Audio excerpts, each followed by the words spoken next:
هبني عطاك يا أنت الكريم ومنك العطاء يا أنت العظيم يا فيك الرجاء يا أنت الحليم.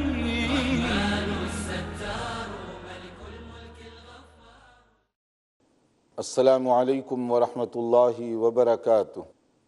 الحمد للہ رب العالمین والصلاة والسلام علی رسولہ الکریم وعلی آلہ وصحبہ اجمعین ومن تبعہ بإحسان الی یوم الدین. اما بعد.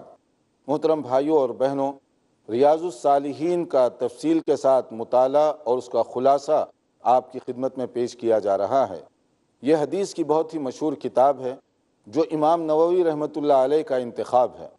امام نووی 7ویں صدی ہجری کے بہت ہی مشہور عالم دین اور محدث گزرے ہیں، جنہوں نے حدیث کی بڑی اہم خدمات انجام دیں. شرح مسلم ان کی بہت ہی زیادہ مشہور و معروف ہے. اسی طرح سے ایک اور مجموعہ حدیث ریاض الصالحین ہر دور میں اللہ تعالیٰ نے اسے قبول عام بخشا ہے. اس میں ایمان اور عقائد کو مضبوط کرنے والی بہت ساری باتیں، یومیہ زندگی میں پیش آنے والی اعمال اور اس کا تذکرہ کیا گیا، اور تزکیہ نفس کا یہ کتاب بہت ہی بڑا اور مؤثر ہتھیار ہے. اس لیے ہر بھائی اور بہن کی یہ خواہش اور کوشش ہونی چاہیے کہ وہ زیادہ سے زیادہ حدیث کی اس کتاب کو پڑھے، سمجھے اور اس کے تقاضوں پر چلے. ہم نے گزشتہ اس میں استقامت کے حوالے سے بہت ساری باتیں ذکر کی ہیں کہ استقامت یعنی دین پر ثابت قدم رہنا ایک مسلمان کے لیے ضروری ہے. کبھی کبھار کا اسلام اللہ کو پسند نہیں، یا 50-50 والا اسلام اللہ کو پسند نہیں ہے کہ آدمی کبھی من چاہا دین پر عمل کیا اور دل نہ چاہا چھوڑ دیا. ایسا اسلام پسندیدہ نہیں ہے. یا کبھی جوش میں آ گئے تو ایک دن بیٹھ کر خوب نمازیں ادا کیں اور اس کے بعد پھر ایک ہفتے تک پتہ ہی نہیں. تو استقامت کا مطلب ہوتا ہے کہ دین پر ثابت قدم رہنا، چاہے سچویشن کوئی بھی ہو، حالات کیسے ہی کیوں نہ ہو، خوشی کی گھڑی ہو یا غم اور پریشانی کا مسئلہ ہو، ہر صورت میں دین اسلام پر قائم رہنا ایک مسلمان کے لیے ضروری ہے. تنگی اور مسرت کے موقع پر بھی اسلام ہی پر قائم رہنا ہے. نہ ادھر اسلام کے خلاف کوئی کام قابل قبول، نہ ادھر اسلام کے خلاف کوئی بات قابل قبول. اگر کوئی آدمی دین پر اس طرح ثابت قدم رہے تو اللہ تعالیٰ کی طرف سے اس کے لیے وعدہ کیا گیا، جیسے سورہ احقاف کی آیت نمبر 13 جس میں کہا گیا کہ جو لوگ ایمان لائے اور اس پر ثابت قدم رہے، فرشتے ان کی مدد کے لیے آسمان سے نازل ہوتے ہیں اور انہیں جنت کی بشارت دی گئی، اور ان سے کہا گیا کہ وہ لوگ قیامت کے دن اللہ تعالیٰ کی میزبانی میں شامل ہو جائیں گے. اللہ ہمیں ان خوش نصیب لوگوں میں شامل فرمائے کہ بہت بڑی بات، بہت بڑا اعزاز اور آنر ہے یہ کہ اللہ تعالیٰ خود میزبان بن جائے، اللہ تعالیٰ ہوسٹ بن جائے اور ہم اس کے گیسٹ بن جائیں، ہم اس کے مہمان بن جائیں. تو وہ پھر اپنی شان کے مطابق مہمان نوازی کرے گا. جنت کی نعمتوں کو سمجھنے کے لیے قرآن کریم کی آیت کا یہی ایک ٹکڑا جس کی پچھلے درس میں وضاحت کی گئی بہت کافی ہے. نزولا من غفور الرحیم، کہ ان کی مہمان نوازی، ان کے لیے یہ اعزاز اللہ کی طرف سے کیا جائے گا جو بہت زیادہ معاف کرنے والا ہے، بہت زیادہ مشفق اور مہربان ہے. یہ ان لوگوں کے لیے ہوگا جو اسلام پر ثابت قدم رہے. اسی لیے وہ جو یاد کیجئے حدیث کہ وہ جو دور دراز کا سفر کر کے ایک بدو صحابی آئے، انہوں نے کہا کہ مجھ سے ایک ایسی بات بتائیے جس پر میں عمل کروں تو جنت کا مستحق بن جاؤں. تو آپ نے کیا فرمایا تھا؟ آپ نے کہا تھا کہ اللہ پر ایمان لانے کا اعلان کرو اور اس پر جم جاؤ، ڈٹ جاؤ اس پر، یعنی پکے ہو جاؤ اس پر، تو جنت تمہارے لیے یقینی ہے. اور یہی نبی کریم صلی اللہ علیہ وسلم کی ہدایات ہوا کرتی تھیں کہ آدمی زیادہ سے زیادہ عمل کی کوشش کرے. ہاں، ایک بات جو صحیح مسلم کی ہے، امام نووی نے جس کا تذکرہ کیا کہ کسی کو یہ وہم نہ ہو کہ وہ اپنے عمل کی وجہ سے جنت میں داخل ہو جائے گا. عمل اس کا اتنا ہے کہ اللہ کو معاف کرنا ہی پڑے گا. نہیں، یہ تکبر، یہ گھمنڈ، یہ غرور اللہ کو سخت ناپسند ہے. کون کہہ سکتا ہے کہ میرا عمل اس قابل ہے کہ مجھے جنت ملے ہی گی، میرے عمل کی بنیاد پر مجھے نجات ملے گی؟ یہ تو نجات اللہ کا فضل و کرم ہے. ہمارا عمل ایک ہیلا، ایک سبب بن سکتا ہے کہ اللہ تعالیٰ اس چھوٹی موٹی نیکی کو قبول فرما لے، یہ ہماری سعادت کی بات ہوگی۔ اسی لیے جو اولیاء ہیں، جو نیک متقی پرہیزگار لوگ ہیں، باوجود متقیانہ زندگی گزارنے کے ان میں اتنا ہی زیادہ تواضع، انکساری اور عاجزی پیدا ہوتی جاتی ہے، اور وہ بہت کچھ عمل کرنے کے باوجود خوف زدہ رہتے ہیں کہ کہیں ایسا نہ ہو کہ ہماری کسی غلطی کی وجہ سے ہم پر عذاب مسلط کر دیا جائے اور یا ہماری نیکی رد کر دی جائے، ریجیکٹ کر دی جائے۔ اس لیے کہا گیا وَاعْلَمُوا أَنَّهُ لَن يَنْجُوَ أَحَدٌ مِّنْكُمْ بِعَمَلِهِ، جان لو کہ کوئی آدمی اپنے عمل کی بنیاد پر جنت کا مستحق نہیں بنے گا۔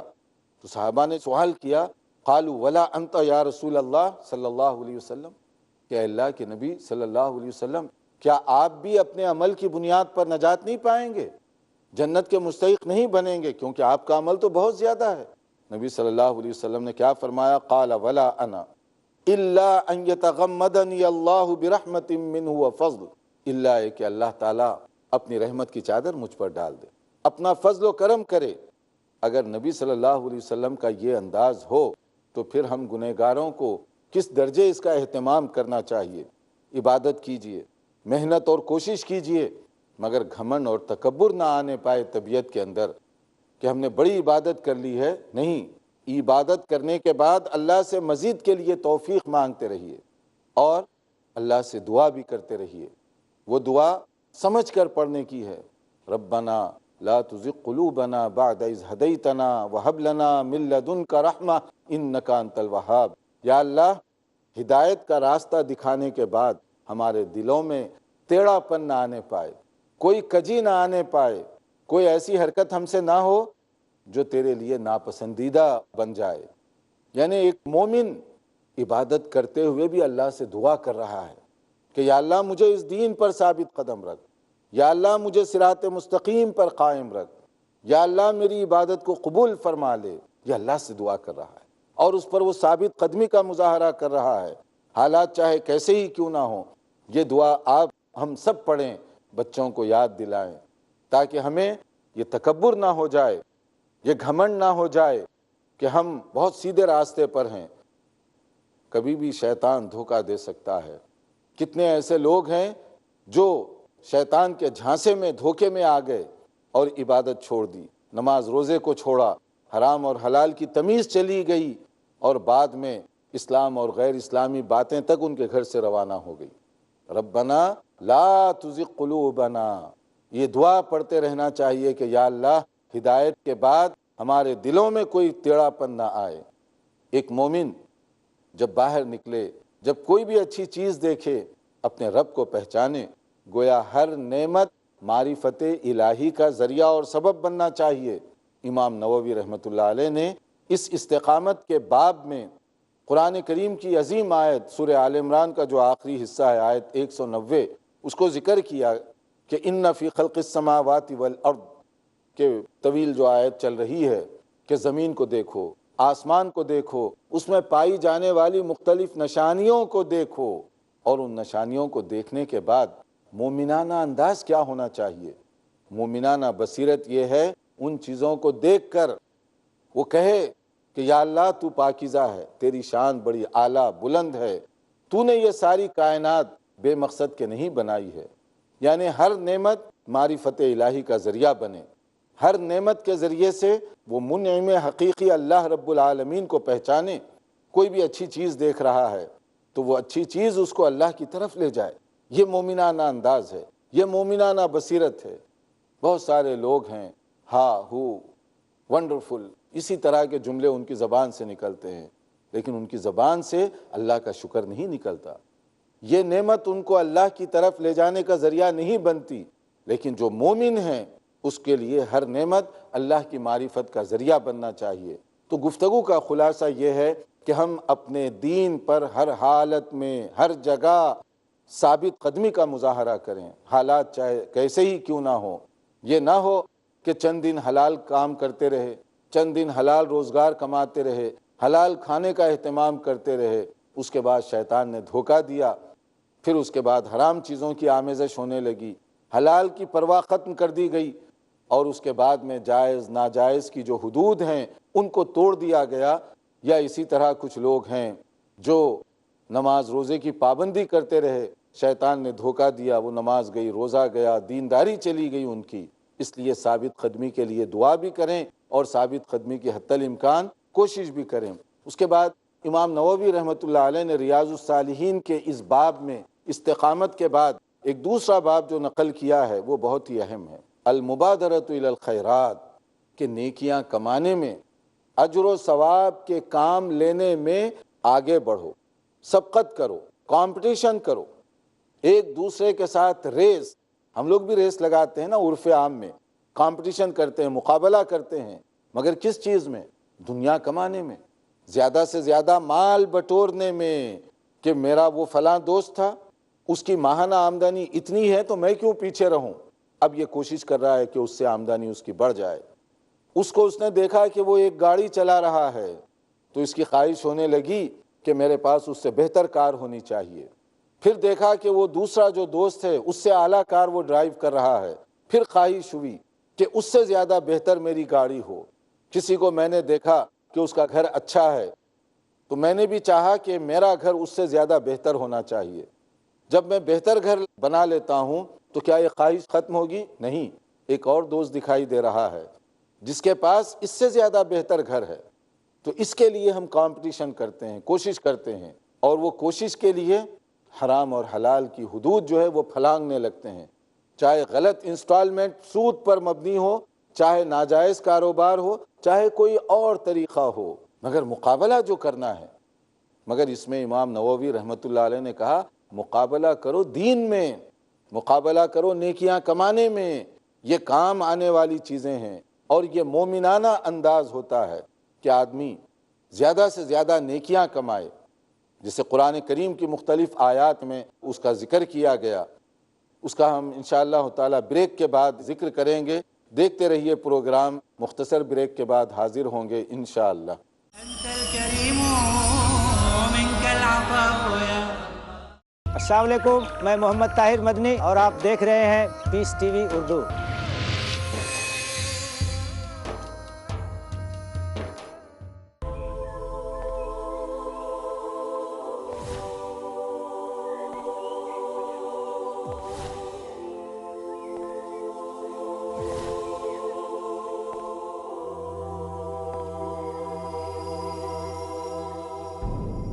زلزلے ہیں، بجلیاں ہیں، قحط ہیں، آلام ہیں، کیسی کیسی دخترانے مادر ایام ہیں۔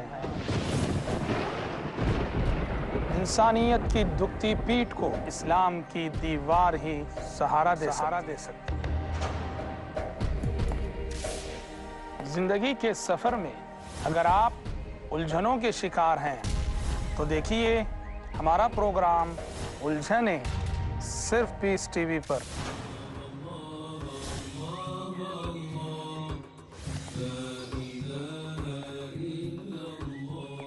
جانیے وہ تعلیمات جن کی روشنی میں آپ کو ملے گی بے شمار مشکلوں سے نجات۔ الجھنے ہر جمعرات رات 11:30 بجے اور دوبارہ دوپہر 12:30 بجے انڈیا میں پیس ٹی وی اردو پر۔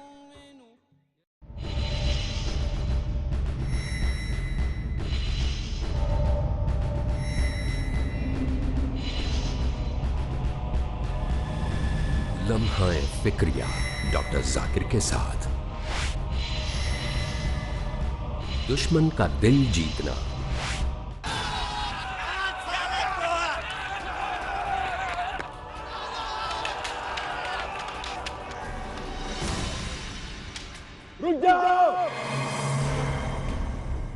نفرت اور دشمنی کے اس دور میں ہمارے خالق نے دشمن کے دل کو جیتنے کا طریقہ بتا دیا ہے۔